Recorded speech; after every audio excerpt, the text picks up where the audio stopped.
اور دوسرا آپ نے پوچھا کہ بیوی جو ہے وہ محبت کرے، تو اس کے لیے نوٹ کر لیں، میں نے پہلے پروگرام کے اندر بتایا تھا یحبونہم کحب اللہ، یہ والی آیت میں نے بتائی تھی سورۃ بقرہ کی، یہ آیت جو ہے اس پہ عمل کریں۔ وہ آپ 11 مرتبہ پڑھ کے جو ہے وہ پانی پہ دم کر کے پانی ان کو پلائیں، یا تصور میں ان کے اوپر دم کریں، اپنے اوپر دم کریں تو اور دعا کر لیں، تو وہ مجرب ہے، وہ آیت 11 مرتبہ پڑھ کے انشاءاللہ آپ کی آپس میں باہمی الفت محبت پیدا ہوگی۔ اور باقی محبت کے لیے تو یہ ہے کہ شکایت آخر کیا ہے، ان کو آپ سے کوئی شکایت ہے تو اس کو رفع کریں، اگر آپ کی توجہ اس کی طرف نہیں ہے اس توجہ کو بڑھائیں، آپ تحفے تحائف دیں، ظاہری جو چیزیں ہیں وہ پوری کریں، ان کو روز تحفہ دیا کریں، روز ہنس کے مسکرا کے سلام کر لیا کریں، بھلے وہ منہ بنا کے رکھے لیکن آپ اپنا کام روز کرتے رہیں، کبھی نہ کبھی اللہ ان کے دل کو مہربان کریں گے، اور ان کو تحفے تحائف لا کے دیتے رہیں، گھر میں تھوڑے ان کے ہاتھ میں کام میں ہاتھ بٹائیں، ان سے پوچھیں کہ میرے لائق کوئی خدمت میں کر دوں، لائیے آپ کے کپڑے میں استری کر دیتا ہوں،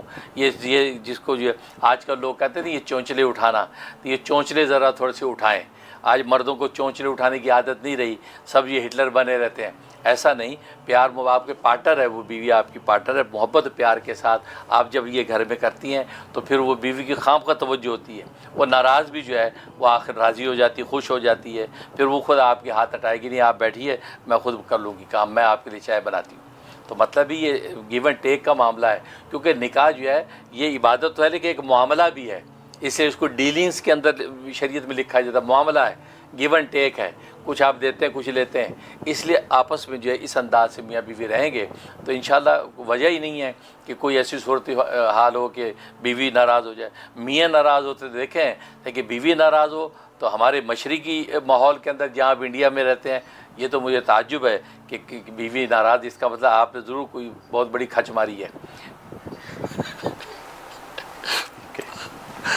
تو آپ اپنی اس کھچ سے توبہ طائب ہوں، انشاءاللہ جو بھی ٹھیک ہو جائے گی۔ بہت شکریہ، بہت شکریہ۔